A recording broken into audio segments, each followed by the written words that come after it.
Pluribus finally returned after its 10-day break, and with episode 6 providing us with one of the biggest reveals that the show has given us so far, it's quite literally going to take the story of the show in a completely different direction, as Carol's mindset could be shifted, seeing as though the threat of the others coming after her might be put on hold. With Manousos also leaving Paraguay following second contact being made by Carol, I think this next episode could see him taking more of a main role in the show. So with that, let's dive into this video, take a look at all that's known about the next episode, and I'll give my theories and predictions on what I think could happen next. Here is Pluribus Episode 7 Theories Explained. Just to let you know, this video will contain spoilers. So what do we know about the episode? Well, first off, it's titled The Gap, and as we know, with every episode of this show, the title often has a significant amount of importance when looking at what actually happens in the story. For example, the previous episode was called HDP, which was human-derived protein, and episode 5 was titled Got Milk, which essentially led Carol to find out about the HDP. This makes me think that the gap is obviously going to be important too. With Manousos in his vehicle at the end of the episode and it looking like he's going to head towards Albuquerque, the way that he's going to begin his quest of driving there is by following the Pan-American Highway, which was created to essentially connect the Americas by road. And with Manousos having all of those maps that he picked up with him, I could see him having them because the drive is what we'll see him doing. However, along the Pan-American Highway, there's a gap called the Darien Gap, which is between Panama and Colombia, which separates North and South America. This is a 60-mile, remote, roadless, and dangerous stretch of rainforests, swamps, and mountains, which has hazards like venomous wildlife and difficult terrain to navigate through. It's said that it's often considered to be impossible to travel, so I think this could be where we end up seeing Manousos getting stuck, and where the title of the episode comes from. Manousos drives to Albuquerque. During the trailer that was released for the entire season, there was a scene of Manousos driving around in his car, which we now know is most likely from him driving to Carol's. This is due to him ripping off the address on the envelope that she sent him, so he's going to be headed towards there. When searching online how long it takes to drive to the border of Colombia from Paraguay, with it saying that it takes around 7 to 10 days to drive to the location of where the Darien Gap is, I think there's a possibility that we could end up seeing an entire episode that's focused on his perspective. His perspective as he's going on this quest and driving in a world that's going to feel alien to him. We've seen how he's an individual that's currently living in fear and is a lot more skeptical of the others when compared to the likes of Carol. He's not living life lavishly like Koumba, and he's a lot more reserved. We did see him taking supplies and even brandishing a weapon. So I wonder if we might end up seeing him use it or even killing one of the others. We've not seen that taking place at all in the show, and it would almost lean into the point of the world being a worse place with humans having individuality.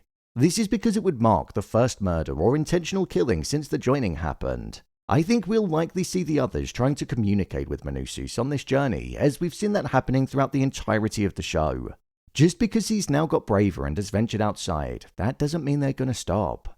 With him also driving through Colombia and getting to the Darien Gap, I think we'll see an element of frustration within him, as he'd have reached his limit of what he can now do on his own.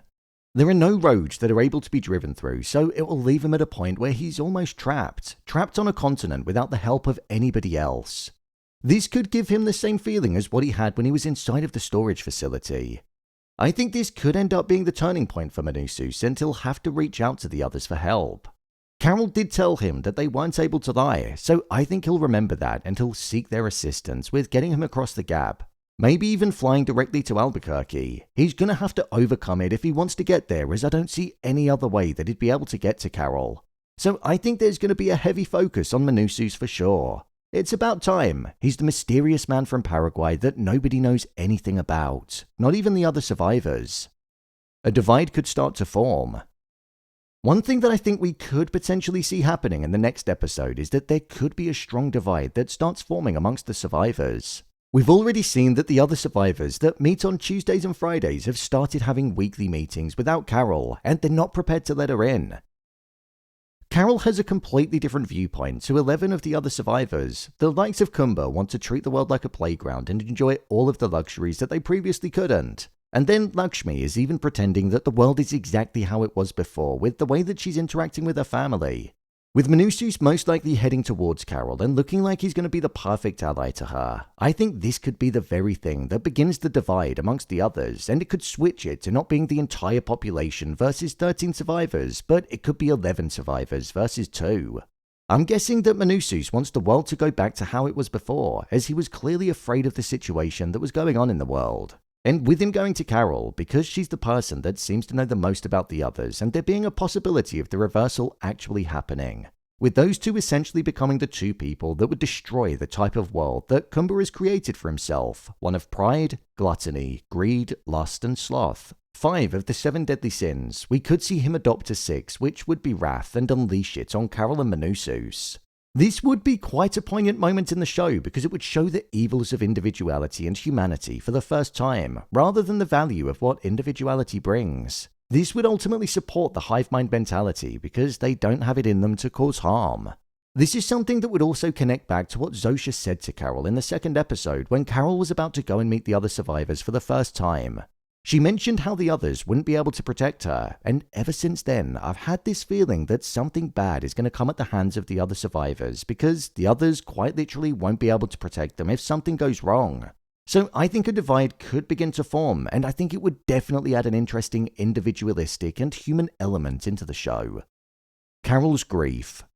Carol's grief has been at the center of the show ever since she lost Helen in episode 1, and within the most recent episode, we saw that the loneliness that she felt was right at the forefront of the story. There was an emptiness that was present when she was with Koumba, and she actually wanted to stay in the same hotel as him because talking to him gave her something that she hadn't had in a long time. Actual human interaction and not an interaction with the hive mind. However, with Koumba acting strange following her saying that she was going to stay, she decided to leave because she knew where she wasn't wanted. With Manousos aiming to go to Carol, I think this is where we're going to see her loneliness actually beginning to be cured slightly, and there could even be a beauty in the fact that she might find comfort in him being there despite them not being fluent in the same language, showing another real human and individual quality. I think Carol's grief could be softened by Manousos being with her, and I think it actually has the potential to make us start to empathize with her and for her to become a bit more likable following her being a character that nobody can truly connect with after all of this time. It feels like there are so many different directions that the next episode could go in, but these are the main things that I think we could potentially see taking place, or at least building towards. This show is continuing to surprise me every single week by continuing the quality in the storytelling, the performances, and also the originality that it has.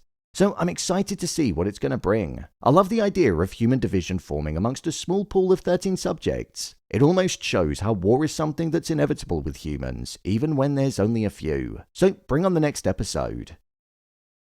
So, there you have it, Pluribus Episode 7 Theories Explained.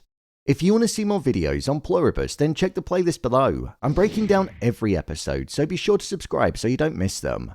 What do you think will happen next? Share your thoughts in the comments. As always, thanks for tuning into the video and I'll see you in the next one.